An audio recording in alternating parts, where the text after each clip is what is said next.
நமஸ்காரம். நாம் இருப்பது ஜம்பு தீபம். பல தீபங்கள் இருப்பதாக தெரிகிறது. அதிலே புராணங்களில் ஸ்வேதத்வீபம் அப்படின்னு ஒரு இடத்தை பற்றி ரொம்ப உயர்ந்ததாக பேசப்படுகிறது. அங்கு இருக்கிறவர்களெல்லாம் மிகவும் நல்லவர்கள், சாத்விகர்கள், அதாவது சத்துவகுணமே அதிகமாக கொண்டவர்கள். அவர்கள் எவ்வளவு மென்மையானவர்கள்! ஒரு முறை பகவான் அங்கு அவர்களோடு பேசி சிரித்து கொண்டிருக்கும்போது நாரதர் அங்கு சென்றார் பெருமானை சேவிப்பதற்காக. இன்னும் கேட்டால் அவர் பெருமானோடவே உள்ளே போக பார்த்தார். ஆனால் திருமால் ஸ்வேதத்வீபத்துக்கு வெளியில் நாரதரை நிறுத்திவிட்டார். நீர் உள்ளே வர வேண்டாம், நீர் சற்று கடுமையானவர், உள்ளே இருப்பவர்கள் ரொம்ப மென்மையானவர்கள், அதனால் நீர் வெளியிலே இரும், நான் உள்ளே போய்விட்டு வருகிறேன் என்று சொன்னாராம். அந்த அளவுக்கு சத்துவகுணத்தோடும் மென்மையான உள்ளத்தோடும் வாழ்ந்தவர்கள். அவர்கள் எப்படி நடந்தார்கள், என்ன சொல்வார்கள், எவ்வளவு பக்தியோடு இருந்தார்கள்ங்கிறதுக்கு ஒரு ஸ்லோகம் காணப்படுகிறது. பத்தாஞ்சலி புடா ஹிருஷ்டாக நமயித்தேவ வாதினஹ ஸ்வேதத்வீபவாசினஹ. ஸ்வேதத்வீபவாசிகளுக்கு ஸ்வரூபம் ஏதது, இப்படித்தான் இருப்பார்கள். எப்படியெனில் பத்தாஞ்சலி புட்டாக, கைகளை கூப்பியபடியே இருப்பார்கள். ஹிருஷ்டாக, மனம் எப்போதும் சந்தோஷப்பட்டே இருக்கும். நமயித்தேவ வாதினஹ, வாயால் நமஹா என்று சொல்லிக்கொண்டே இருப்பார்கள். அப்போ 3 அடையாளங்கள்: கைகள் கூப்பி இருக்கும், மனம் திருப்தியாய் சந்தோஷமாயிருக்கும், வாய் நமஹா என்று கூறிக்கொண்டிருக்கும். மனம், மொழி, மெய், இந்த 3ம் அவர்களுடையது எப்படி இருந்திருக்கிறது? பெருமானுக்கு தாங்கள் தொண்டர்கள் என்று தெரிஞ்சின்றதுனாலே மனம் சந்தோஷமாக இருக்கிறது. நாம் தொண்டுபட்டோம், உனக்கே ஆட்செய்வோம், உன்னாலேயே காக்கப்பட வேண்டியவர்கள், எங்களுக்குரியவர்கள் அல்லர். அதைத்தான் வாய் நமஹா, நான் எனக்குரியேன் அல்லேன், உனக்குரியவன் என்று சொல்லுகிறது.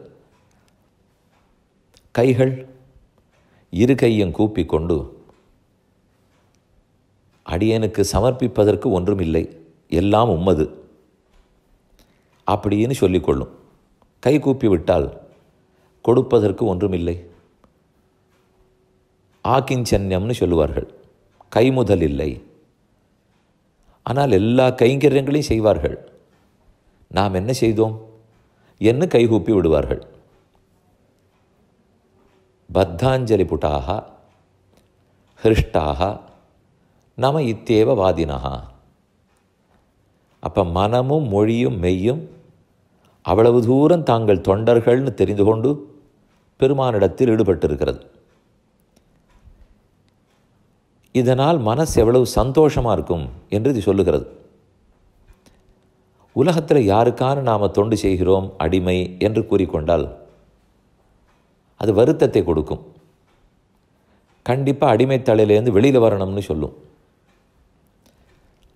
ஆனால் நமக்கு உகந்த தலைவனான பெருமானுக்கு தொண்டுபட்டோம், எற்றைக்கும் ஏழேழு பிறவிக்கும் உந்தன்னோடு உத்தோமே யாவோம், உனக்கே நாம் ஆட்செய்வோம் என்றிருந்தால் மனம் சந்தோஷத்தில் ஆர்ப்பரிக்கிறது.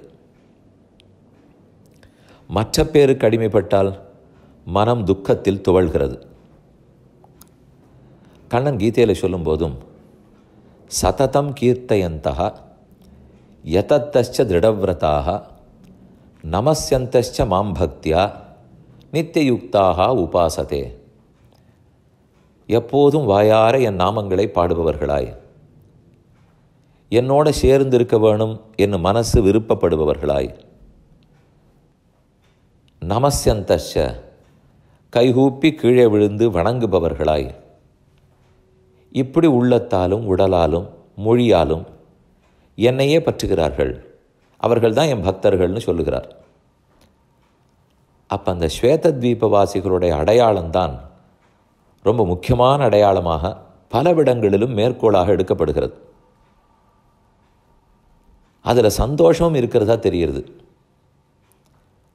அதனால் அந்த ஸ்லோகத்தை அடிக்கடி நினைத்து இதை எப்படி நாம் வாழ்க்கைக்கு கொண்டு வரலாம், கைகள் கூப்பி வாய் நமஹா என்று சொல்லிக்கொண்டு உள்ளம் சந்தோஷம் திருப்தியில் மிதந்து கொண்டு, இப்படியே தான் அவர்கள் இருந்திருப்பார்கள்னு சொல்லுகிறது. இது சின்ன சமாச்சாரமாக இருக்கே, இதில் போய் அவ்வளோ திருப்தி வருமானு நினைப்போம். எப்பவுமே பெரிய பெரிய கஷ்டங்களுக்கு சின்ன விடை தான் இருக்கும். விடையும் பெருசாக இருக்கணுங்க தேவையில்லை. ப்ராப்ளம் பெருசாக இருந்தாலும் சொல்யூஷன் சின்னதாக இருக்கும். ஆனால் அந்த சொல்யூஷன் பெருமானோட சம்பந்தப்பட்டதாக இருந்ததுனால் கண்டிப்பாக எவ்வளோ பெரிய பிரச்சனமும் தீர்ந்து போகும். அப்போ ஸ்வேதத்வீபவாசிகளை அவ்வப்போது நினைத்து கொண்டு அவர்கள் வழியில் இருக்க பார்ப்போம்.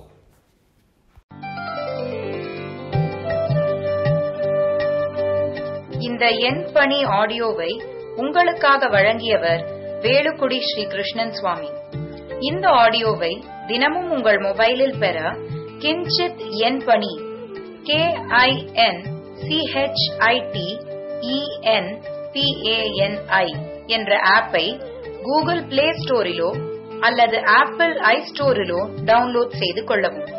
தினம்தோறும் இது போன்ற உபன்யாசங்களை கேட்டு மகிழவும்.